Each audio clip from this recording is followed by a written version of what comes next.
My son Liam has always had the strangest friends. I'm not sure why, but ever since he was little, he always attracted what would be considered the weird kids. I have many stories about this, but there's one that stands out like a thorn. He was in 4th grade, and we had moved due to my husband's reassignment, so Liam was new to his school. He had always been an outgoing and friendly child, so my husband and I weren't particularly worried about his ability to make new friends. We were adapting well as a family, and everything was going well for him at school. I was more than pleased the first time I met all of Liam's classmates' parents, as they all seemed like upstanding and respectable people. A few months after the move, I received a call from Liam's school in the middle of the day requesting that one of his parents come in to discuss an incident involving him and another student. My husband was at work, so I took on the responsibility and agreed to meet with the principal after picking up my son. I remember feeling a mix of anger and confusion. Anger, obviously, because my son had probably been in a fight, which I would have to punish if I found out he was the instigator. But also confusion, as physical altercations were very uncharacteristic of Liam, which made this more concerning to me. As I took him to the principal's office, he refused to answer any of my questions about the situation, which was also very unusual for him. Normally, he was extremely talkative and what you'd call an oversharer, so his silence was unsettling. I assumed he was embarrassed or scared, so I didn't think much of it. The principal asked Liam to sit in the waiting room outside his office, so that's where I left him. After closing the door, the principal directed me to a chair in front of his desk, where I sat down. He began asking me questions about Liam, the typical questions you'd expect. How is his behavior at home? Does he obey? Does he talk back? Is he respectful? Things like that. I had nothing but positive things to say. Liam was an extremely well-behaved and respectful boy, and that's not just because I'm his mother. I was simply telling the objective truth. Finally, the principal explained why I had been called in. Apparently, Liam had gotten into a brief altercation with a classmate after recess, a boy named James. I asked about the circumstances of the fight, and this is what I was told. They had been the last 2 students outside and were walking up the stairs together when, seemingly out of nowhere, Liam pulled an eraser out of his pocket and struck James over the head with it, causing him to fall to the ground and start screaming. I was baffled. It was totally unlike Liam to do something like that without being provoked. Plus, I had heard about the boy James before. Liam spoke fondly of him, like they were close friends. I asked the principal more questions, but he didn't seem to have the answers and finally admitted that no one had seen the incident, but both boys had independently confirmed details of the story. He then said that Liam wasn't in trouble, as a little fight wasn't too uncommon. He told me that he just wanted to inform me and that no further action would be taken, which definitely calmed me down. After that, he excused me, so I left. Liam was still silent about the whole thing as I drove him home, and only opened up to me right before bedtime. I admit I had grown frustrated with him for not talking to me, which was probably why he quit the silent act. He told me that James had tricked him. I asked him to elaborate, and he told me that they had been playing make-believe Street Fighters, according to James's instructions. Liam had pulled out an eraser for a KO move of some sort. Suddenly, James fell to the ground and pretended to be really hurt. He then whispered in Liam's ear that he'd seriously hurt him if Liam didn't pretend like he'd attacked him. So that's what Liam did, and all the teachers assumed it had been a real fight. Rightfully so. I was pretty upset. My little boy had been taken advantage of and falsely accused. Instead of going to the school, I decided to handle things myself. That night, I went through the school's directory and found James's mother's phone number. She introduced herself as Grace. I was kind of taken aback by how sweet and genuine she sounded on the phone. She told me she had heard about the incident gotten the real story from James, and already reprimanded him. I thought it was kind of odd that James would have told the truth to his mother so soon, but I was happy I didn't have to do any convincing. She then mentioned that James had always had some minor behavioral problems growing up, and that he'd sometimes think and act like another person entirely. I actually started to feel bad the more she told me. It seemed as if he wasn't fully in control of some of his actions. Grace suggested that the boys schedule a sleepover to make up for the whole thing and become better friends, which I thought was a great idea. She offered to host, and I was appreciative of that. That weekend, I drove over to her house with Liam, who had returned to his bubbly, talkative self. Grace invited me in, and the two of us got to know each other over some wine while the boys played in the basement. As I mentioned before, Grace seemed like a completely upstanding person, and I really enjoyed her company. I ended up staying for a few hours, and the time flew by. Eventually, I just had to ask about James's behavior, as it had been bugging me for a while. Her entire demeanor changed, and she lowered her voice a bit. She told me that he often had trouble making friends, and that he'd seen a few doctors, all of whom think it's something he'll outgrow soon. She continued saying that he had improved a lot in controlling himself, and that the fact he was more sociable at school was a good sign. I didn't ask much more. I just wanted to make sure my son would be safe that night. Grace promised me that Liam would be in good hands, and that James didn't have a history of being physical or violent, just of acting strangely. That was enough to reassure me. This woman was clearly genuine, and in fact, I felt good knowing that Liam would be helping James learn to make friends. Finally, it was time to leave, so I went down to the basement to say goodbye to Liam. The two boys were laughing and playing Battleship. They seemed to be getting along well. I kissed my son goodbye and went home. The next morning, I went to pick him up. When I arrived at the house, he was waiting near the door with all his things and a smile on his face. I assumed the night had gone well. I greeted Grace and packed Liam's things in the car. However, as we drove away, Liam suddenly started crying. I asked him what was wrong in a concerned voice, and what he told me was truly shocking. Liam said that everything was fine until it was time to sleep. The boys had set up their beds in the basement, 2 air mattresses side by side. Everything seemed normal when they went to bed, but at some point in the night, Liam woke up. At first, he wasn't sure why. Then he heard something whispering. It was coming from the bathroom. The door was slightly open, and there was a strange flickering light inside, not like a regular bathroom light. According to Liam, it seemed more like candlelight. He listened more closely and realized it was James talking, but he wasn't just talking. He was having a full conversation. Liam thought maybe he was on the phone or something, but the more he listened, the weirder it got. James wasn't calling himself James. He was calling himself Mr. Carter. Liam felt paralyzed, as if James thought he was someone else and wasn't talking to anyone, just the mirror. Then, the candle went out, and everything was dark again. Liam squeezed his eyes shut, pretending to be asleep. A long time passed, and then he heard the bathroom door creak open. His stomach dropped when he heard whispering again, this time right above him. It went on for a while. Liam didn't understand the words. They didn't even sound like English. He just lay there, too scared to move.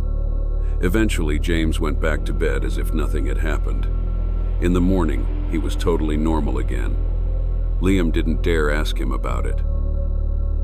When Liam told me what happened, I was horrified. My gut told me this wasn't just a case of childhood imagination. Something was wrong. I didn't know what to do, but I knew I had.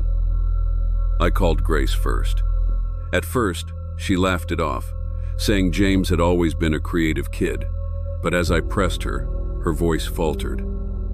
Eventually, she admitted that James's so-called behavioral problems were more serious than she had let on. A psychiatrist had even suggested he was showing signs of multiple personality disorder. They had already moved twice before, she told me in a hushed tone, because James had been expelled from school.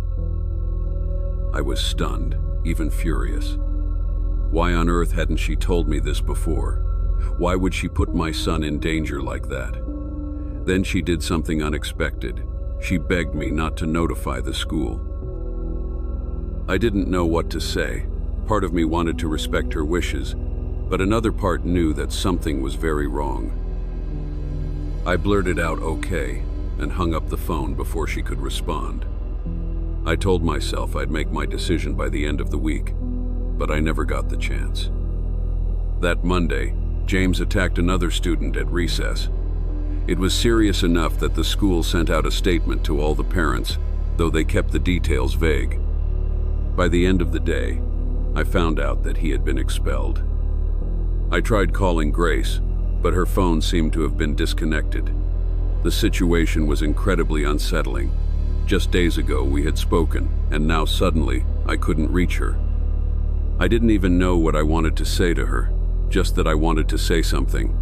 There were no other numbers or emails in the school directory, just that one number that was now disconnected.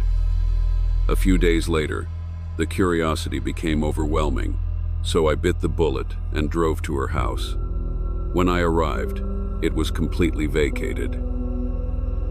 There were no moving trucks, no sign of a rushed departure, just gone.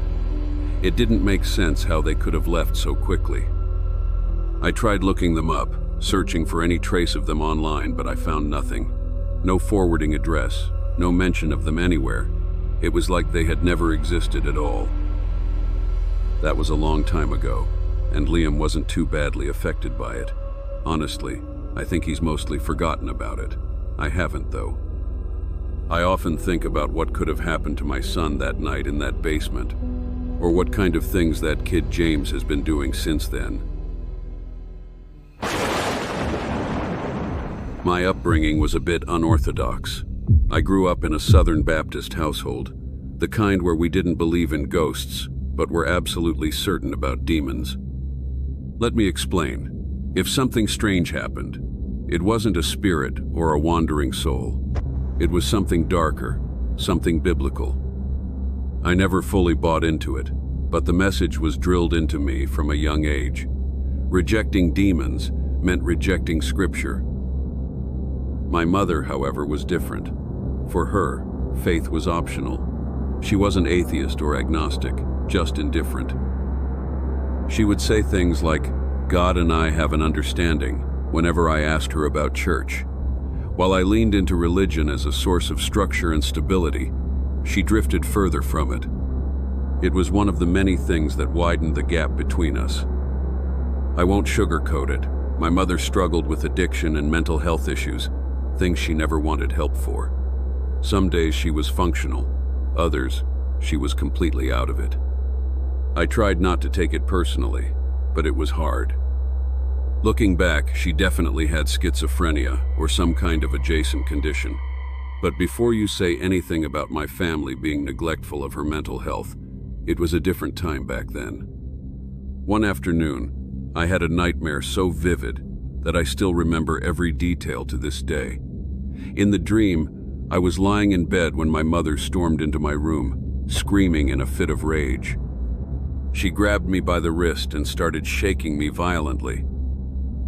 I woke up drenched in sweat, my body still rigid with fear. But before I could shake off the dream, it happened again, except this time I wasn't asleep. The door burst open, and there she was, just as she had been in my nightmare. Same expression, same unhinged anger, same words. It was like the dream had been some kind of prophecy. I barely managed to push her off and yell for her to stop, and then it was over. She left as suddenly as she had entered, and when I confronted her the next morning, she had no memory of it. She seemed confused, even a little hurt that I was so shaken. I told myself it was a coincidence, some bizarre overlap between my subconscious and her moods, but part of me wondered if it was something worse. A few weeks later, I heard her screaming from the backyard. It was a strange sound, not a panicked scream or even a distressed one. The scream sounded more excited. I don't even know if that makes sense, but that's the best way I can describe it. I rushed outside and froze at what I saw. My mother was standing in the yard, grinning, holding a massive snake over 2 meters long with her bare hands. That was terrifying enough on its own, but there's something you don't know which made it even worse. My mother had a lifelong phobia of snakes. She couldn't even look at them on television without recoiling, but there she was, gripping one like it was a toy. She said, "Come here," and motioned for me to grab the snake. I took a step back, shaking my head. I literally said, "Mom, what the hell?" But the look in her eyes told me she couldn't even understand the words I was saying. She just smiled wider and tilted her head like she was trying to scare me. I couldn't deal with it.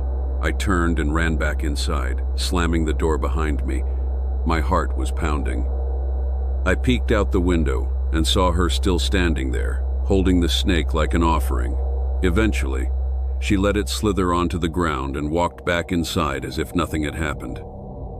Later, when I asked her about it, she shrugged it off like I had made it up. She told me I must have had a strange dream and refused to entertain me when I continued to ask about it. That was nothing compared to what I'm about to tell you. That winter, my church held an overnight lock-in. I was relieved to go. Church was my escape, a place where I could be around predictable, normal people. My mother dropped me off completely sober and Eve kissed my forehead before driving away. At around 4:30 a.m., just as we were settling into sleep, a loud knocking echoed through the chapel. We all sat up, glancing at each other. The knocking moved, traveling around the building in an impossible way. At times, it sounded like it was coming from multiple directions at once. It wasn't wind, it wasn't an animal, it was rhythmic, circling the chapel like someone or something was trying to break in. The pastor, the only one with a key, was asleep in his office and hadn't heard a thing. I ran to wake him, and as soon as he stepped into the chapel, the knocking stopped. He opened the front doors and literally stumbled back in fear. Standing there, barefoot and sweating in the freezing air, was my mother. Her clothes were disheveled, and her hair was dripping with sweat. Her lips were moving, but I couldn't hear what she was saying. She didn't acknowledge the pastor. Her eyes locked on me immediately. A slow, unsettling smile stretched across her face as she walked toward me. I wanted to run.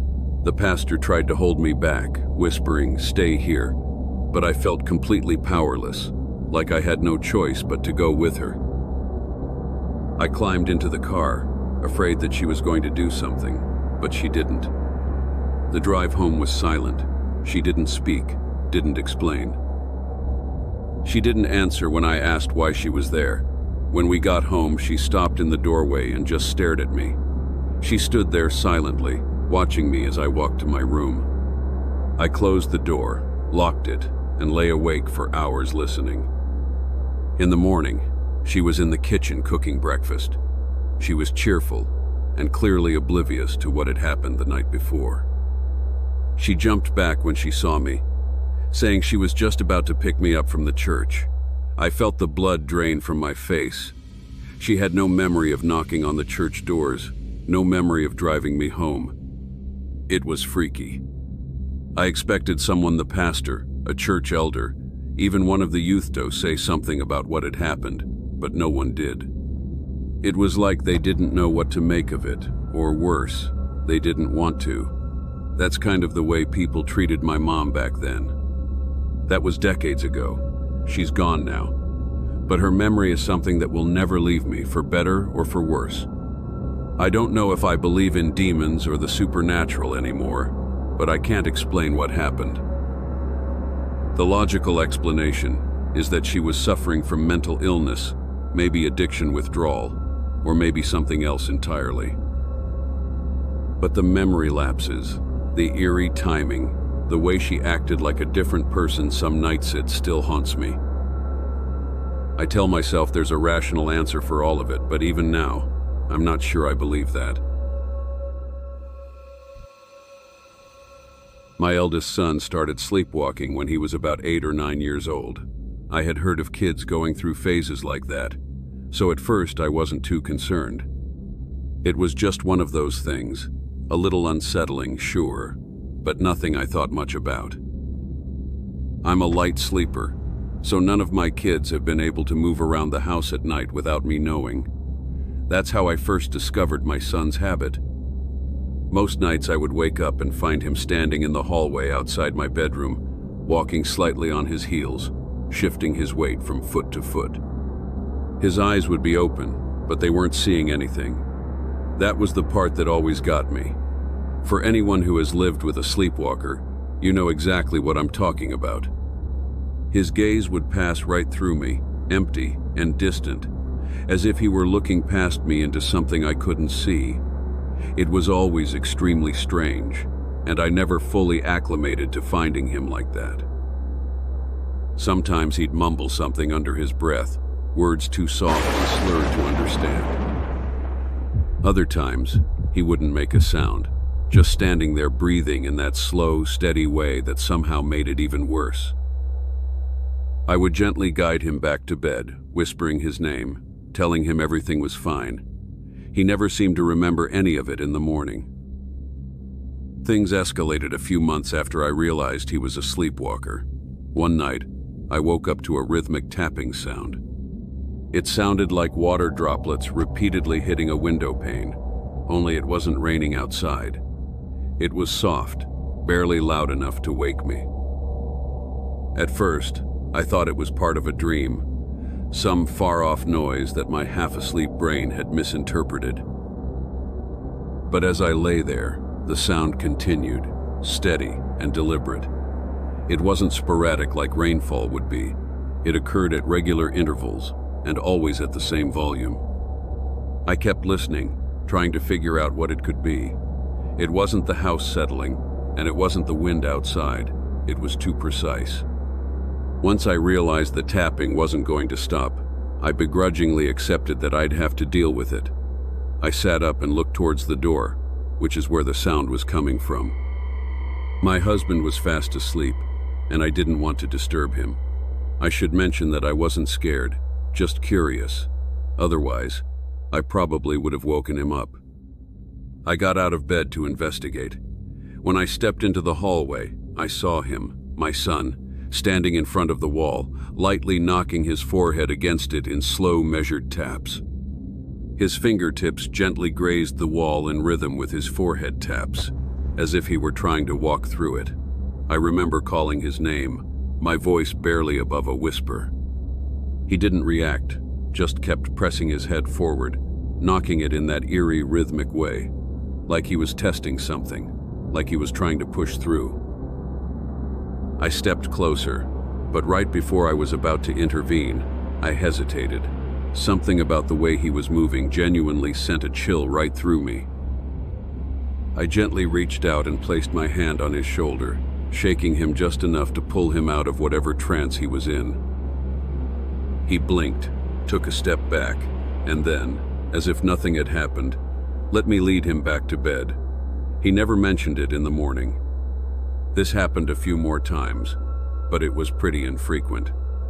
Honestly, I thought it was just another strange habit of sleepwalkers, maybe some kind of subconscious response to the wall being there, some internal sense of space that his dreaming mind hadn't accounted for. Eventually, he outgrew it, and the strange vacant staring in the hallway became a weird little memory that I mostly forgot about. That was until my younger son started doing the same thing years later, the sleepwalking, I mean. At first I brushed it off. Kids go through phases, and some behaviors repeat themselves. It was just so uncanny that both of them started sleepwalking around the same age. Again, though, nothing too unusual. Genetics are a fascinating thing. However, eventually, I began to notice the small details, the things that caused me growing concern. It wasn't just that he was sleepwalking, but how he did it. He would stand in the hallway, shifting from foot to foot, with his eyes open but unfocused. He moved in the same way as my older son, with that slow, unsettling rhythm, as if his movements weren't completely random. It was disturbing. I felt like I was reliving the memory of watching my older son do the same thing years before. But it got worse when one night I woke up to that tapping sound again. I already knew what I would see before stepping into the hallway, and I was right. There he was, forehead pressed against the same spot, knocking on the wall as if trying to enter something that wasn't there. It was the same behavior my older son had exhibited years ago, from the forehead taps to the way his fingers brushed against the wall. I called his name, nothing. I touched his shoulder, nothing.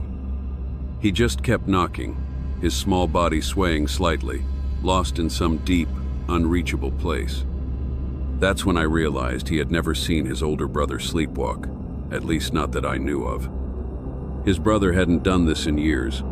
There was no reason for him to exhibit the exact same behavior, not just the wandering, but the standing, the tapping, the misplaced urgency. I don't know why, but that thought made me feel sick. After some coaxing, I finally snapped him out of his trance.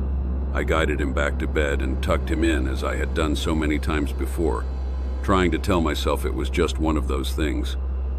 And then, just like his brother, he outgrew it. Just like that, no more sleepwalking, no more tapping. He had no recollection of it either. For years, I didn't think about it. Honestly, I had forgotten the whole thing. But there's a reason I'm writing this now. My sons are away at college now, and the house is a lot quieter than what I'm used to. Because of that, my husband and I have had to find new things to occupy some of that downtime. A few weeks ago, we decided to renovate the house.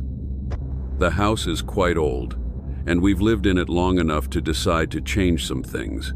New floors, new paint, some fresh updates to make the place feel new again. It was all minor work, nothing too intensive. We were stripping the old wallpaper when we noticed something underneath. At first, I thought it was just some old backing or maybe a weird stain, but as we peeled more away, my breath caught. It was an old, antique-style mirror that had been covered for some reason. My first thought was, why on earth would someone cover a mirror instead of removing it? I felt ridiculous standing there, staring at a piece of glass like it was going to do something, but I couldn't help but feel like we weren't supposed to find it, like it had been sealed away for a reason. That's when I realized the mirror was positioned in the exact spot on the wall where my sons had been bumping into all those years ago. The memories came flooding back, and I stood there in shock. There was no logical reason they should have known it was there. And yet, somehow, both of them had independently been trying to walk into something that was impossible to see through the wallpaper, regardless of the fact that they were unconscious. I immediately got rid of that mirror, but I'm still pretty freaked out by the whole thing. There's got to be some kind of rational explanation for this, but I can't think of one. I still don't know what to make of this. I really don't.